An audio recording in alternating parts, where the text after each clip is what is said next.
नमस्कार दोस्तों, आप सभी का स्वागत है उत्कृष्ट एकेडमी के यूट्यूब चैनल पर। दोस्तों, भारतीय संविधान की जो महत्वपूर्ण प्रश्न हैं उनकी सीरीज 2 में या पार्ट 2 में दोस्तों आपका स्वागत है। इससे पहले पार्ट 1 आ चुका है कल, और रोज़ाना दोस्तों 9:30 बजे हम इस प्रकार की एक वीडियो लेके आते हैं जिसमें दोस्तों आपको विविध प्रकार की चीज़ें मिलेंगी। कभी संविधान की जो है वो प्रश्न मिलेंगे जो महत्वपूर्ण प्रश्न होते हैं, कभी भारतीय इतिहास, भूगोल, और इस प्रकार की दोस्तों हमारी सीरीज लगातार चलती रहेगी। और आज भारतीय संविधान का भाग 2 है, और आशा करता हूँ कि आप लोगों ने भाग 1 देखा होगा और आपको अच्छा लगा होगा। और अपना दोस्तों आप जो आपका रिस्पॉन्स है, आपकी प्रतिक्रिया है, या जो भी फीडबैक होता है वो आप हमें कमेंट के माध्यम से भी दोस्तों दे सकते हैं। तो आज चलते हैं अपने भाग 2 में।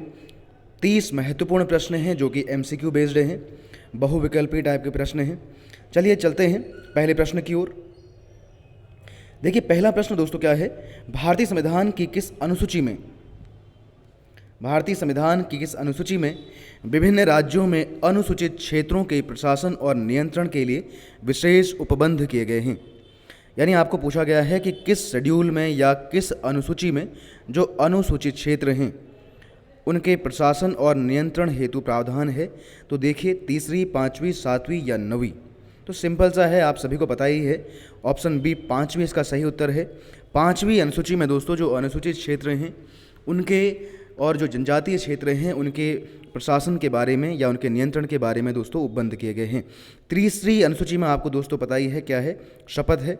और 7वीं अनुसूची में हमारे जो विषय हैं, विषयों का बंटवारा या शक्तियों का बंटवारा है। और 9वीं अनुसूची में दोस्तों क्या है, भूमि सुधार या जो जमींदारी उन्मूलन है उससे संबंधित चीज़ें दी गई हैं। तो आगे बढ़ते हैं क्वेश्चन नंबर 2 में। संविधान के मौलिक कर्तव्यों या संविधान में मौलिक कर्तव्यों को किस वर्ष शामिल किया गया। संविधान में दोस्तों जो मौलिक कर्तव्य हैं वो मूल संविधान में नहीं थे। यानी जो 26 जनवरी 1950 का हमारा संविधान है इसमें मूल कर्तव्य नहीं थे, इनको बाद में जोड़ा गया है। तो किस वर्ष सम्मिलित किया गया है, तो देखिए 1976, 1978, 92 और 1993, 1993। तो इसका राइट आंसर दोस्तों क्या हो जाएगा, ऑप्शन ए हो जाएगा 1976।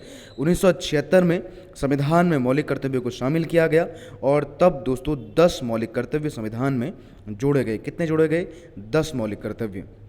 आगे बढ़ते हैं क्वेश्चन नंबर 3 में।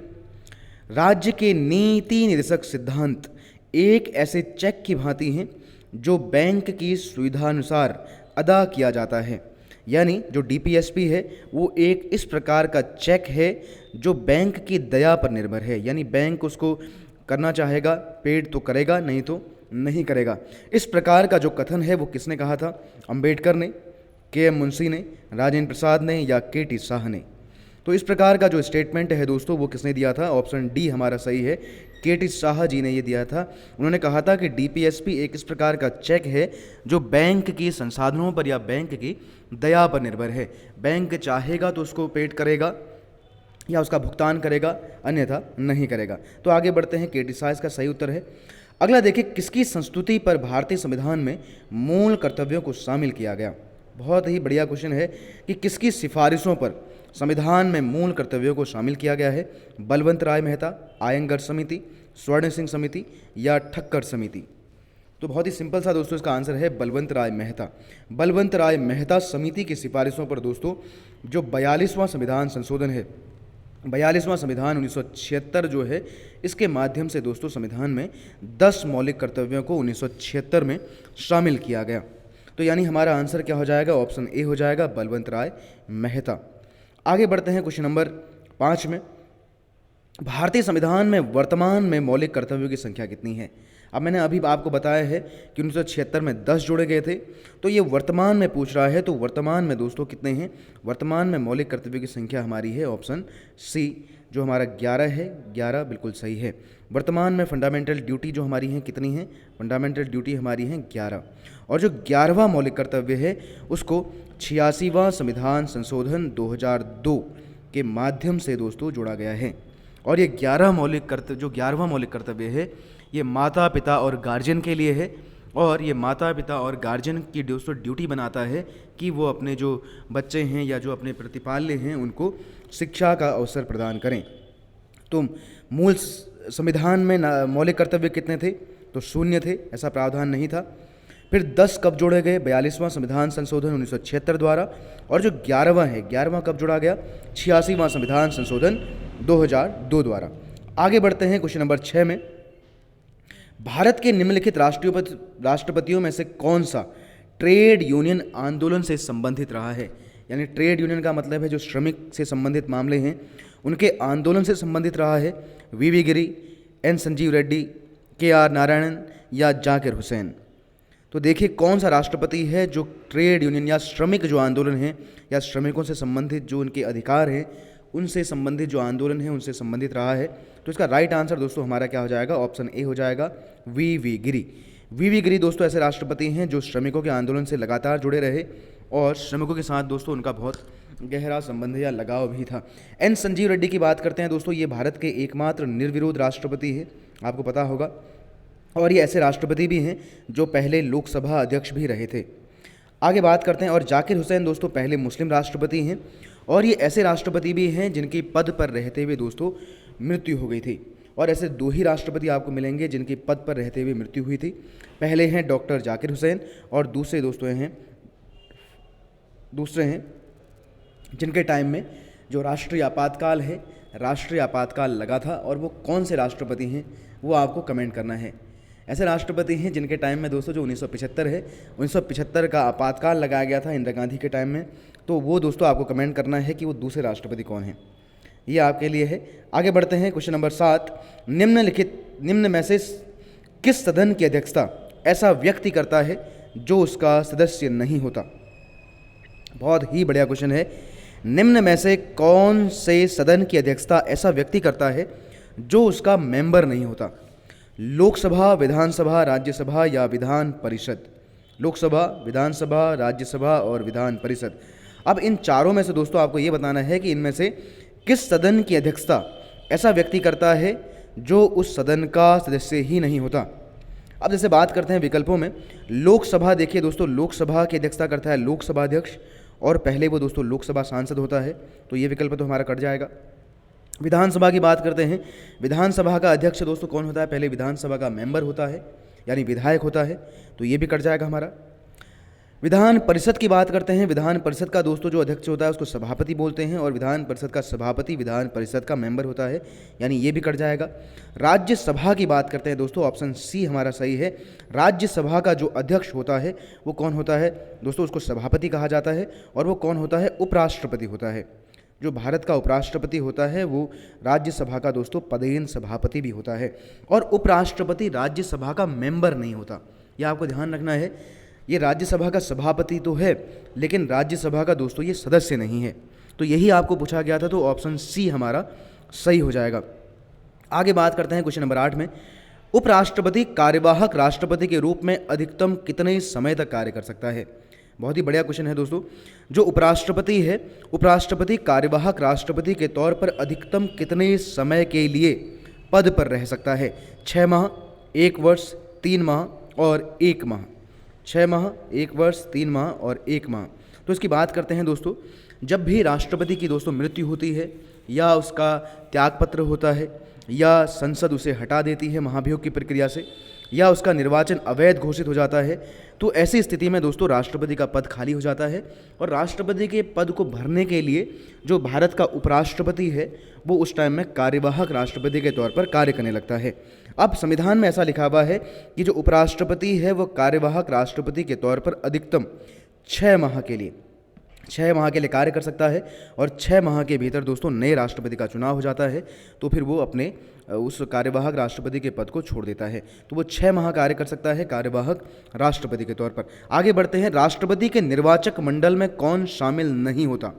कौन शामिल नहीं होता आपको बताना है कि जो राष्ट्रपति का निर्वाचक मंडल है जिसका उल्लेख दोस्तों आर्टिकल 54 में किया गया है, उसमें कौन शामिल नहीं है? लोकसभा के सदस्य, ये तो शामिल हैं, ये तो होगा नहीं। राज्यसभा के सदस्य दोस्तों ये भी शामिल हैं, लेकिन ये निर्वाचित होते हैं, ये आपको ध्यान रखना है। लोकसभा के निर्वाचित सदस्य, राज्यसभा के निर्वाचित सदस्य। विधानसभा के सदस्य दोस्तों ये भी शामिल होते हैं लेकिन निर्वाचित वाले। और ऑप्शन डी है देखिए, विधान परिषद के सदस्य। विधान परिषद के सदस्य दोस्तों राष्ट्रपति के जो निर्वाचक मंडल है उसमें शामिल नहीं होते, यानी ऑप्शन डी हमारा सही उत्तर है। आगे बढ़ते हैं क्वेश्चन नंबर 10 की ओर।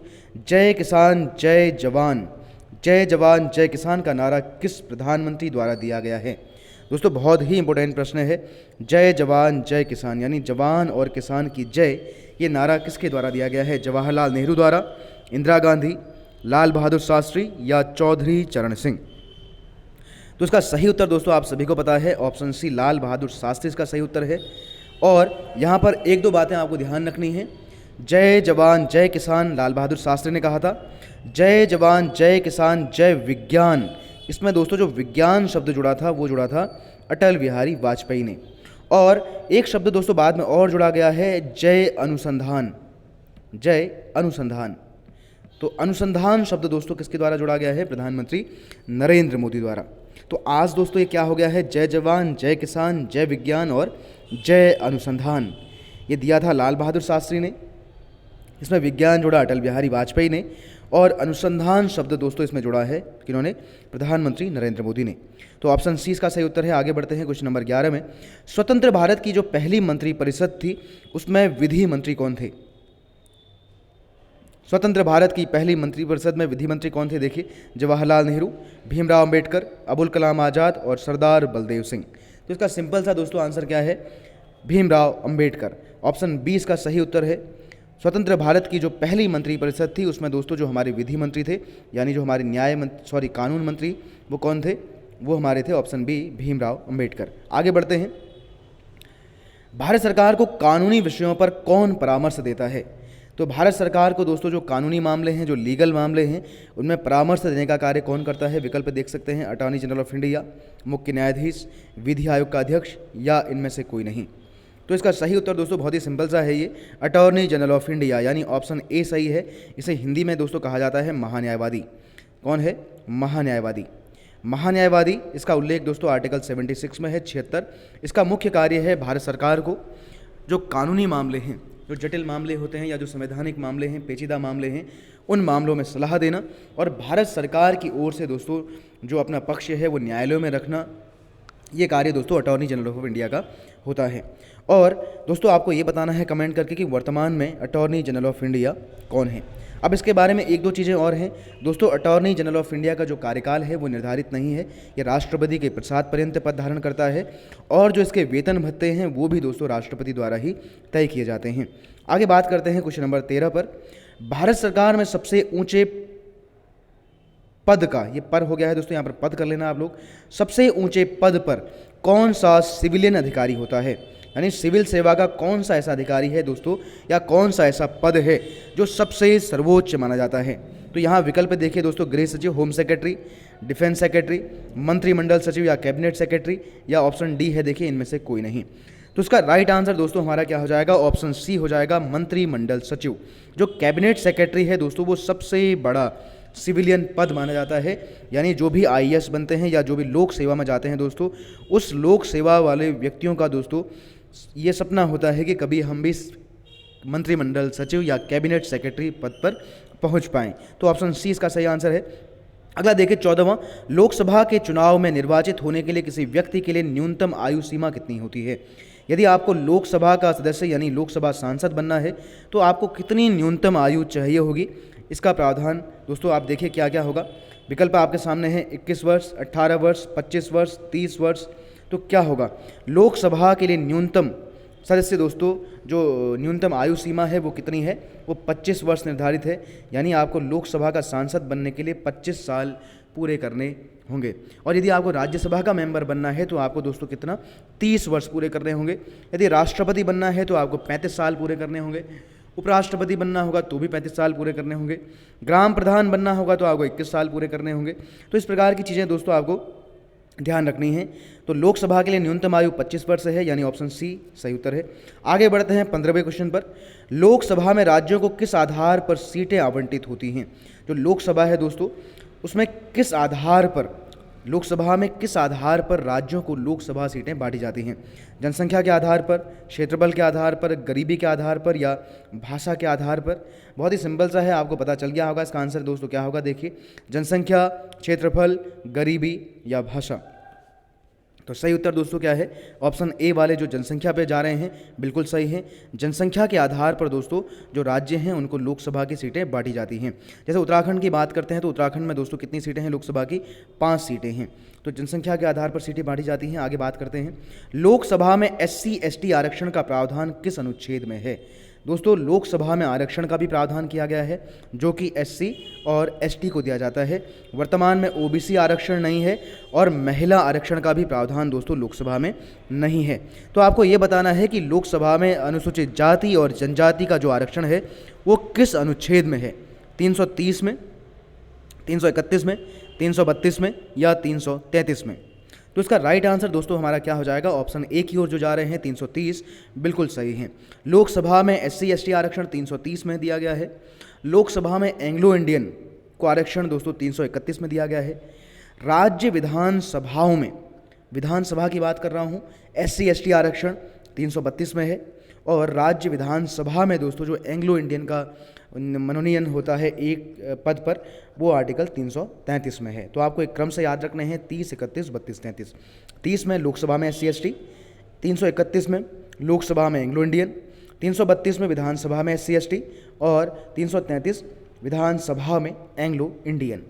तो दोस्तों ये आपको याद रखना है, ऑप्शन ए इसका सही है। आगे बढ़ते हैं क्वेश्चन नंबर 17 में, लोकसभा को कार्यकाल पूरा होने से पहले किसके द्वारा भंग किया जा सकता है? दोस्तों लोकसभा का कार्यकाल आपको पता है गठन से 5 वर्ष तक होता है, लेकिन लोकसभा को उसके कार्यकाल से पहले भी भंग किया जा सकता है। अब कौन कर सकता है? देखिए, राष्ट्रपति अपने स्वविवेक से, प्रधानमंत्री अपने स्वविवेक से, लोकसभा अध्यक्ष अपने स्वविवेक से या प्रधानमंत्री की सिफारिश पर या सलाह पर राष्ट्रपति द्वारा।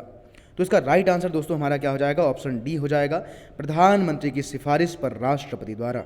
तो लोकसभा को भंग करने का अधिकार दोस्तों कौन रखता है? राष्ट्रपति रखता है, लेकिन प्रधानमंत्री की सलाह पर। तो ऑप्शन डी सही है। आगे बात करते हैं क्वेश्चन नंबर 18, कौन सा राज्य लोकसभा में अनुसूचित जनजातियों का सर्वाधिक प्रतिनिधित्व करता है? यानी आपको ये बोला जा रहा है कि किस राज्य से लोकसभा में सर्वाधिक ST सीटें भेजी जाती हैं या किस राज्य से ST के सर्वाधिक सांसद लोकसभा में जाते हैं। तो इसका राइट आंसर दोस्तों क्या हो जाएगा? देखिए, आंध्र प्रदेश, बिहार, मध्य प्रदेश या महाराष्ट्र। तो इसका सही उत्तर है दोस्तों मध्य प्रदेश, ऑप्शन सी। और आपका दोस्तों ये होमवर्क है, आप कमेंट करके, होमवर्क नहीं है मतलब आप लोग बता सकते हैं कमेंट करके कि मध्य प्रदेश से कितनी सीटें ST की लोकसभा में भेजी जाती हैं। ये काफ़ी इंपॉर्टेंट है, ये क्वेश्चन आ भी चुका है, मैं थोड़ा आपको ढूंढने का मौका दे रहा हूँ। तो आप कमेंट करके बताइए कि कितनी सीटें ऐसी हैं जो मध्य प्रदेश से लोकसभा में जाती हैं और ST की होती हैं। आगे बात करते हैं 19वां, लोकसभा का कोरम। दोस्तों लोकसभा का जो कोरम है, कोरम को कहा जाता है गणपूर्ति। गणपूर्ति कितनी होती है? अब लोकसभा में दोस्तों जो गणपूर्ति है, कोरम है, वो कुल सदस्य संख्या का कितना होता है? तो सबसे पहले तो हमें ये पता होना चाहिए कि कोरम या गणपूर्ति क्या होती है।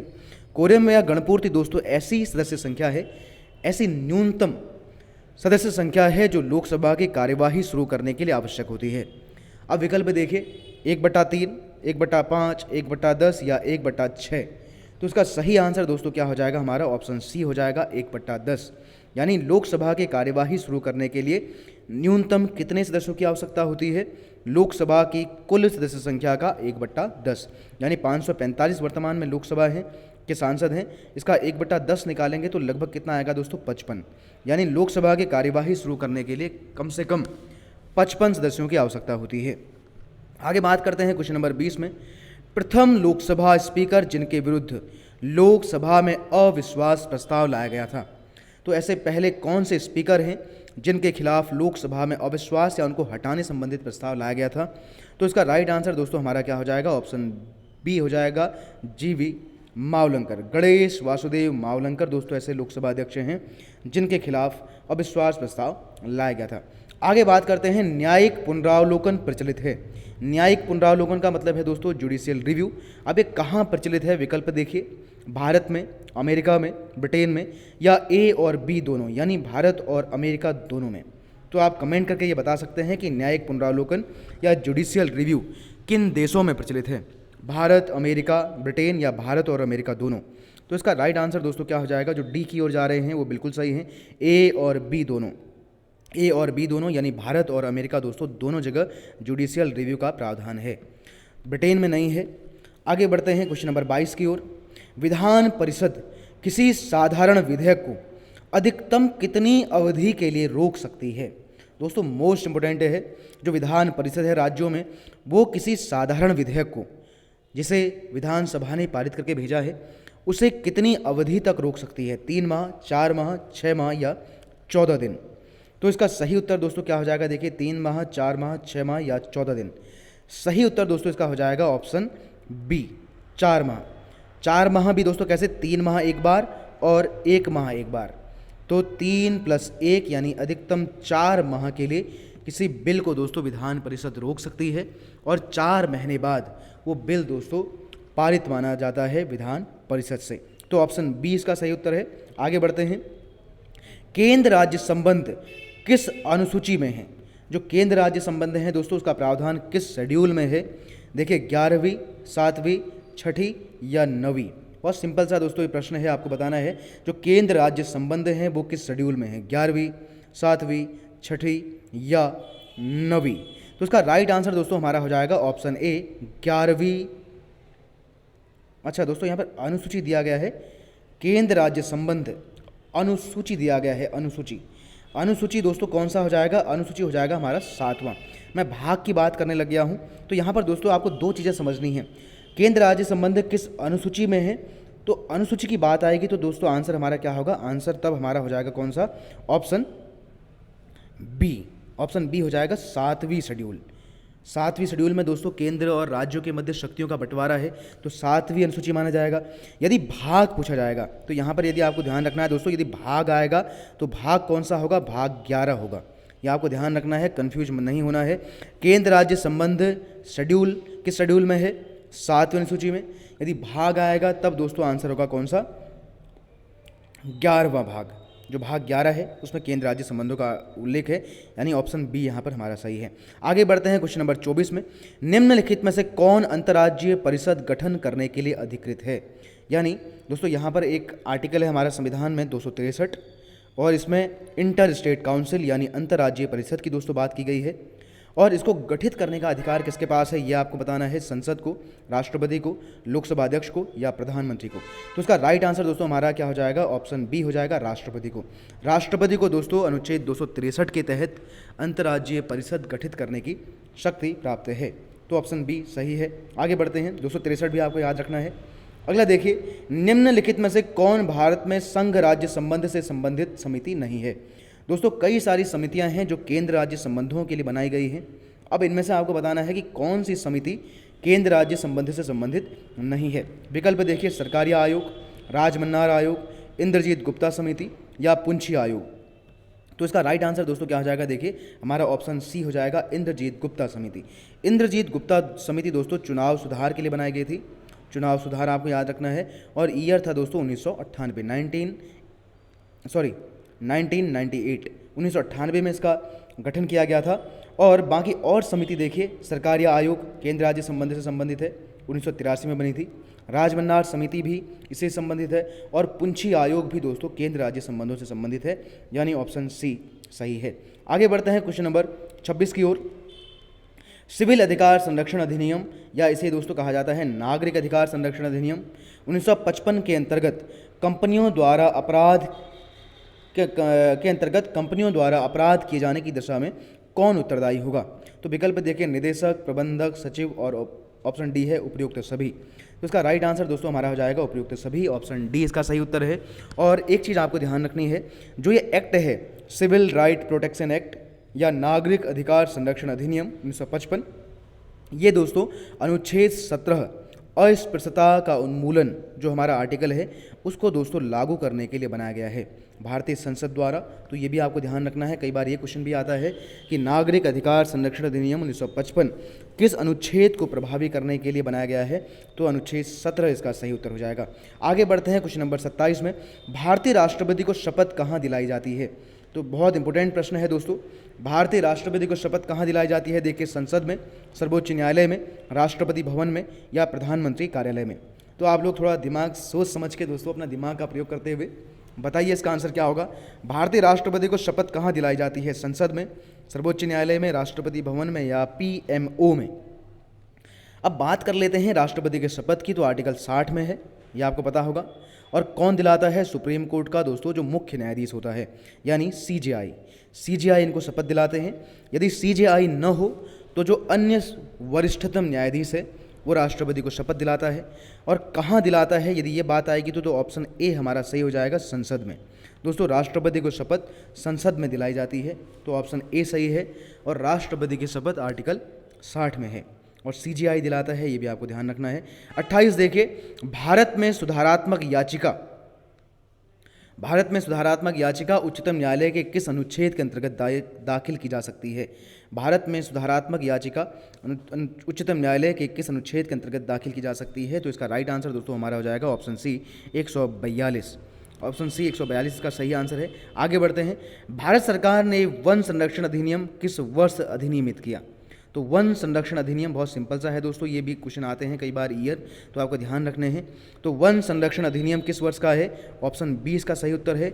1980 में दोस्तों लाया गया था वन संरक्षण अधिनियम। 1900 जब वन्य जीव संरक्षण की बात करते हैं तो वन्य जीव संरक्षण दोस्तों कब लाया गया था? 1972 में लाया गया था, ये ध्यान रखना है। और पर्यावरण संरक्षण अधिनियम ये दोस्तों 1986 में लाया गया था। और 1986 का ही है दोस्तों उपभोक्ता संरक्षण अधिनियम। तो जो हमारा पर्यावरण है और उपभोक्ता संरक्षण अधिनियम है ये दोनों एक ही साल के हैं, 1986।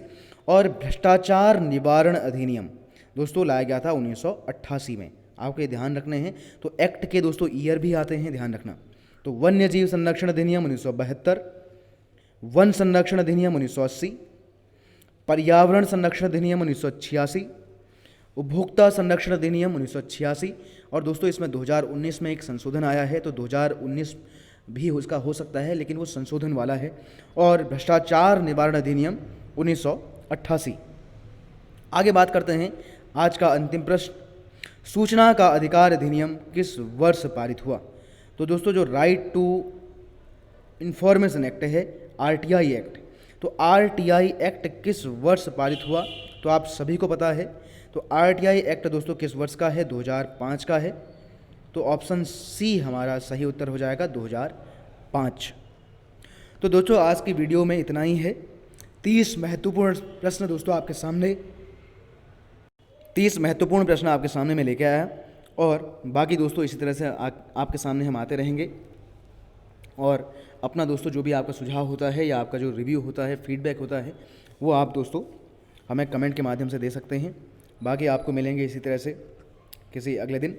तब तक के लिए नमस्कार, जय हिंद, जय भारत, जय उत्तराखंड।